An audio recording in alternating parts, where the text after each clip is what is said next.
Halo semua, saya Inka, dan kali ini saya akan melanjutkan cerita bagian keempat dari manhwa yang berjudul God Slayer. Beming terlihat masih sangat sulit untuk menerima kenyataan jika sosok menyeramkan di hadapan mereka tersebut adalah seorang dewa. Tapi memang begitulah kenyataannya. Tengu pun menjelaskan jika hal tersebut sudah berlangsung sejak zaman dahulu, di mana banyak sekali dewa yang melanggar aturan surga demi memuaskan hasrat mereka pribadi yang ingin hidup di dunia manusia. Walau begitu, Tengu sendiri juga masih belum bisa memastikan asal-usul dari dewa aneh tersebut, sebab dirinya dapat merasakan kalau dewa itu diselimuti oleh roh jahat yang terasa begitu kuat, dan tidak menutup kemungkinan jika dewa aneh tersebut masih menyembunyikan kekuatannya, serta identitasnya yang sebenarnya. Tengu juga semakin penasaran, karena secara kebetulan, bau arwah jahat yang dimiliki oleh dewa aneh itu persis seperti bau aneh yang dirinya dapati pada Bu Guru Tian. Setelah memperhatikan lebih detail, Beming baru tersadar jika dewa aneh tersebut ternyata berdiri tepat di atas bangunan sekolah yang baru saja dikabarkan hancur. Firasat Beming pun sontak berkata jika dewa tersebutlah yang menjadi dalang dari semua kejadian aneh yang ia rasakan pada hari itu. Tanpa pikir panjang, Beming lalu segera berlari menuju ke arah dewa tersebut untuk menyelamatkan Yu'er dan para murid lain yang sedang terjebak di sana. Tapi tidak lama berselang, sebuah suara terdengar menggelegar di langit pada siang itu, dan sumbernya tidak lain adalah dewa aneh tersebut. Seketika perhatian Beming dan Tengu pun terfokus kepada sang dewa. Meski jarak mereka terbilang cukup jauh, tapi Beming dan Tengu masih bisa melihat dengan jelas jika ada sesuatu yang dikeluarkan oleh dewa tersebut dari dalam dirinya. Sebelum akhirnya, dewa itu pun tiba-tiba menghilang begitu saja, tanpa meninggalkan jejak sedikit pun. Hal tersebut semakin menambah kecurigaan Tengu terhadap sekolah Beming. Dirinya sangat yakin jika sumber masalahnya tidak lain adalah sekolah Beming itu sendiri. Setelah asap tebal yang menyelimuti sekolah mulai menghilang, barulah kita bisa melihat dengan jelas bagian dari sekolah Beming yang hancur karena ulah dari kemunculan dewa aneh sebelumnya. Dan secara mengejutkan, kawasan tersebut tiba-tiba sudah dijaga ketat oleh orang-orang misterius yang terlihat mengenakan setelan serba hitam. Selain melarang para siswa untuk mendekati tempat kejadian, orang-orang itu juga melarang keras para siswa yang hendak meminta bantuan kepada pihak berwajib, dengan alasan jika masalah tersebut adalah urusan internal sekolah.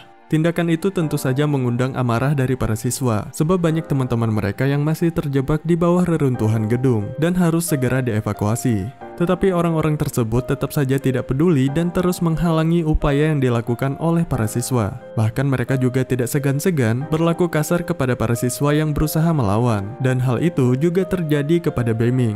Melihat Beming yang berusaha memberontak, beberapa siswa yang menyaksikan hal itu pun mulai terprovokasi, dan secara serentak, mereka semua turut melakukan perlawanan yang sama kepada orang-orang misterius itu, sehingga membuat keadaan kian memanas. Sementara itu, Beming yang semakin mengkhawatirkan keadaan Yu'er pada akhirnya pun memutuskan untuk segera mengaktifkan kekuatan sihirnya, meski ia tahu resikonya akan sangat besar, karena kemunculannya di tempat umum secara terang-terangan dapat membongkar identitas aslinya, sehingga para musuh akan lebih mudah untuk menemukan Beming. Seketika tempat tersebut pun diselimuti oleh asap yang sangat tebal, karena efek dari perubahan wujud Beming. Dengan cerdik, Beming memanfaatkan asap tebal tersebut untuk menyerang orang-orang misterius itu, dan satu persatu dari mereka pun berhasil Beming lumpuhkan. Dengan kekuatan dan kecepatan luar biasa yang Beming miliki, tentu tidak butuh waktu lama baginya untuk melumpuhkan orang-orang tersebut. Segera setelah itu, Beming pun berlari menuju reruntuhan untuk menyelamatkan para siswa yang masih terjebak di sana. Tengu kemudian menginformasikan kepada Beming jika ada sekitar 15 siswa yang terjebak di bawah reruntuhan tersebut, tetapi beruntungnya mereka semua tidak mengalami cedera yang parah. Ia juga menambahkan agar Beming segera bergegas, karena Tengu khawatir sesuatu yang lebih mengerikan akan terjadi lagi, sebab ia bisa merasakan banyak sekali roh jahat yang terus bermunculan dari bawah reruntuhan. Beming kemudian mencoba untuk fokus agar bisa menggunakan kemampuan mendengarnya untuk menemukan titik lokasi dari para korban. Perlahan, Beming pun mulai mengevakuasi para korban yang tertimpa oleh reruntuhan. Aktivitasnya tersebut malah disangka sebagai bencana susulan oleh siswa yang lain, karena memang asap tebal masih menutupi kawasan tersebut, sehingga tidak ada satupun orang yang mengetahui apa yang sedang Beming lakukan. Sementara itu, Beming masih terus berjuang sendirian untuk menyelamatkan para korban, hingga membuat Tengu sendiri terkagum-kagum melihat kegigihannya. Usaha dan tekad Beming seketika terbayarkan pada saat ia berhasil menemukan Yu'er dan dan mengevakuasinya dari bawah reruntuhan. Setelah menunggu cukup lama, bantuan medis pun akhirnya sampai di tempat kejadian, disusul dengan kedatangan direktur dari sekolah tersebut. Padahal sebelumnya, Pak Direktur diketahui sedang menghadiri sebuah pertemuan penting di luar kota. Beming dan para siswa lain pun saling bahu-membahu untuk membawa rekan mereka yang menjadi korban dalam insiden tersebut agar segera diberikan pertolongan medis. Di sisi lain, banyak dari para siswa yang masih tidak percaya jika Beming yang memiliki kekurangan fisik dapat menyelamatkan seluruh korban seorang diri. Hal tersebut sangatlah wajar, mengingat tidak ada satupun dari mereka yang tahu jika Beming kini sebenarnya memiliki kekuatan yang sangat luar biasa. Ditambah aksi Beming yang tertutup asap tebal membuat aktivitasnya tidak diketahui oleh orang lain.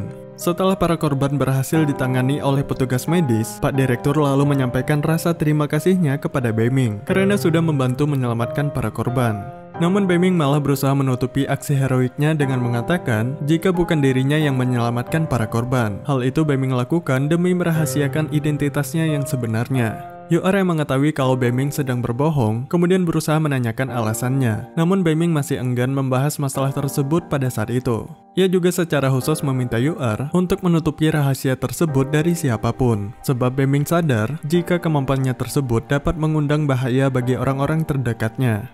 Terlebih Beming memiliki firasat jika motif dari semua kejadian aneh tersebut masih ada hubungannya dengan dirinya dan Tengu. Mendengar perkataan tersebut, Yuar pun menghargai keputusan Beming yang tidak ingin melibatkannya lebih jauh dalam masalah tersebut. Sementara itu, menanggapi perkataan Beming sebelumnya, Pak Direktur masih tetap mengapresiasi Beming karena tekad dan semangatnya yang berani berjuang tanpa keraguan, meskipun dirinya diketahui memiliki kekurangan fisik. Perkataan Pak Direktur seketika membuat Beming menjadi pusat perhatian. Para siswa yang sebelumnya sering memandang rendah dan bahkan membuli Beming, kini malah menyoraki namanya dengan perasaan bangga. Selanjutnya, Pak Direktur pun mengumumkan jika pihaknya akan segera menangani masalah tersebut. Ia juga mengkonfirmasi jika penyebab insiden itu disebabkan adanya kesalahan rancangan konstruksi. Selain itu, ia juga mengkonfirmasi jika orang-orang aneh dengan setelan hitam yang sempat bersih tegang dengan para siswa adalah para profesional yang sengaja ia tugaskan dengan tujuan untuk mengamankan lokasi kejadian. Tapi Tengu lagi-lagi bisa merasakan hal yang aneh, yang mana Pak Direktur tersebut terdeteksi memiliki aura jahat yang sama persis dengan milik Butian. Hal itu tentu saja semakin memunculkan rasa kecurigaan Tengu jika memang ada hal yang tidak beres dengan sekolah Beming. Tengu juga menjadi semakin tertarik untuk segera menguak misteri tersebut karena dirinya beranggapan jika hal tersebut juga bisa berpotensi meningkatkan kekuatannya. Di sisi lain, Yuar malah terlihat sedang membantu mengevakuasi para korban, padahal fisiknya sendiri masih sangat lemah dan membutuhkan penanganan medis. Beming pun menyuruhnya untuk segera pergi ke rumah sakit dan membiarkan siswa lain yang menggantikan tugasnya tersebut. Perhatian Beming malah salah diartikan oleh para siswa lain yang berada di tempat itu. Mereka mengira jika Yuar dan Beming sudah menjalin hubungan asmara. Namun Yuar dengan cepat berusaha meluruskan opini tersebut dengan mengatakan jika tidak ada hubungan spesial di antara dirinya dan Beming. Meskipun diam-diam, Yuar sebenarnya sangat mengharapkan Beming untuk peka terhadap perasaannya. Tapi sayangnya, sampai saat itu, kedekatan serta perhatian Beming kepada Yuar tidak lebih hanya sebatas seorang sahabat. Sementara itu, Tengu yang menyadari jika masalah di sekolah tersebut masih belum berakhir, kemudian mencoba mengingatkan Beming untuk tidak pergi terlebih dahulu dari tempat tersebut. Firasat Tengu tersebut berdasar kepada apa yang dirinya dan Beming saksikan sebelumnya, di mana sang dewa dengan sangat jelas terlihat memuntahkan sesuatu dari dalam dirinya. Dan bukan tidak mungkin, hal tersebut sengaja ia lakukan untuk menghadirkan bencana susulan dengan menargetkan para siswa yang masih berada di dalam sekolah. Di saat yang sama, Tengu yang memperhatikan tingkah laku Beming kemudian menyadari jika sifat baik Beming bisa digunakan sebagai titik kelemahan yang bisa Tengu manfaatkan di masa depan untuk membuat dirinya bisa terlepas dari ketergantungan terhadap Beming. Di saat yang sama pula, tanpa mereka berdua sadari, ada seorang wanita cantik yang sedang mengawasi pergerakan Beming dari kejauhan. Masih di tempat yang sama, terlihat sepasang kekasih yang merupakan siswa dari sekolah Beming sedang berduaan dan terdengar membicarakan perkara yang baru saja terjadi di sekolah mereka. Tidak lama kemudian perbincangan mereka berdua terhenti karena si wanita hendak pergi ke kamar kecil terlebih dahulu dan meminta si pria untuk sabar menunggunya. Perasaan si pria mulai tidak nyaman karena sudah sekian lama menunggu, namun pacarnya tersebut tak kunjung muncul juga. Dan sialnya, penantian panjangnya tersebut malah berujung pada hal yang sangat tidak ia duga sama sekali. Wanita cantik yang ia kenal kini malah berubah menjadi sesosok monster yang sangat menakutkan. Sontak saja si pria ingin kabur karena ketakutan, namun langkahnya terhenti karena monster tersebut sudah lebih dulu berhasil menggapainya. Beruntunglah tidak lama kemudian, wanita cantik yang sebelumnya terlihat mengawasi Bemming kini datang untuk menyelamatkan pria malang itu dari cengkeraman sang monster. Tidak disangka, monster tersebut rupanya mengenal baik wanita yang berparas cantik dengan kekuatan es itu, yang dikenal sebagai ratu di sekolah Bemming dan memiliki nama lengkap Muruksu. Tanpa basa-basi, monster tersebut pun berusaha menyerang Muruksu dengan segenap kemampuannya. Tetapi serangan tersebut bukanlah ancaman bagi Muruksu, bahkan tidak membuatnya bergeming sama sekali.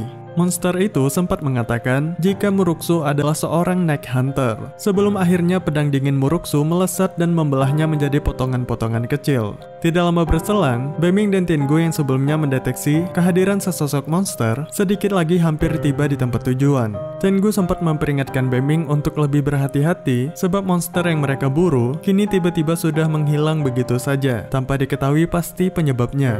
Dan kini Tengu malah mendeteksi jika ada seseorang dengan kemampuan sihir seperti dirinya berada tepat di tempat yang mereka berdua tuju. Namun Tengu sendiri masih belum bisa memastikan apakah dia kawan atau lawan, sebab orang tersebut tidak memiliki aura yang jelas, dan sebenarnya orang yang Tengu maksud itu tidak lain adalah Muruksu.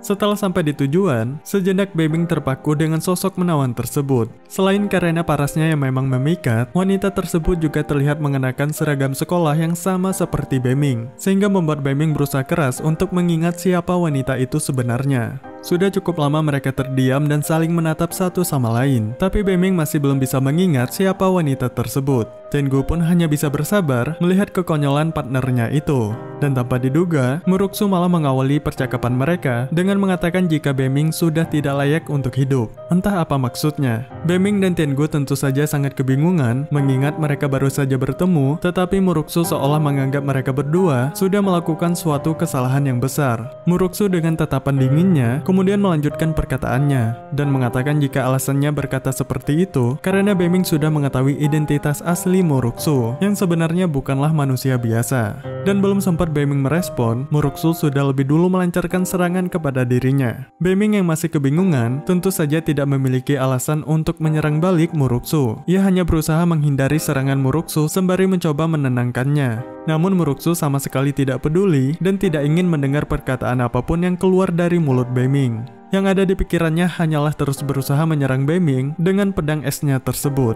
Hingga pada akhirnya, Muruksu dibuat terkejut akan kemampuan Bemming, yang ternyata mampu menahan pedang esnya tersebut hanya dengan tangan kosong. Tidak hanya itu, Bemming juga berhasil mengambil kartu identitas Muruksu tanpa ia sadari. Dari kartu identitas tersebut, Bemming akhirnya mengetahui jika wanita yang ada di hadapannya itu adalah Muruksu, yang dijuluki sebagai Dewi Gunung Es di sekolahnya. Tindakan Bemming itu malah membuat Muruksu menjadi semakin tertantang untuk segera menghabisinya. Melihat kekuatan yang dimiliki oleh Muruksu, Tengu pun menyadari jika wanita cantik itu adalah seorang dewi yang memiliki kekuatan es dan salju. Muruksu kali ini terlihat lebih serius dari yang sebelumnya. Hal itu membuktikan jika dirinya tidak main-main dengan perkataannya yang ingin segera mengakhiri hidup Bemming. Ia bahkan tidak segan-segan mengerahkan kekuatan ilahinya untuk menyerang Bemming. Sedangkan Bemming sendiri hanya bisa menghindari serangan demi serangan yang dilancarkan oleh Muruksu. Karena memang dirinya memiliki prinsip untuk tidak pernah menyakiti seorang wanita apapun alasannya. Rangkaian kejadian pada hari itu semakin membuat Tengu sadar jika dunia manusia sudah mengalami banyak perubahan.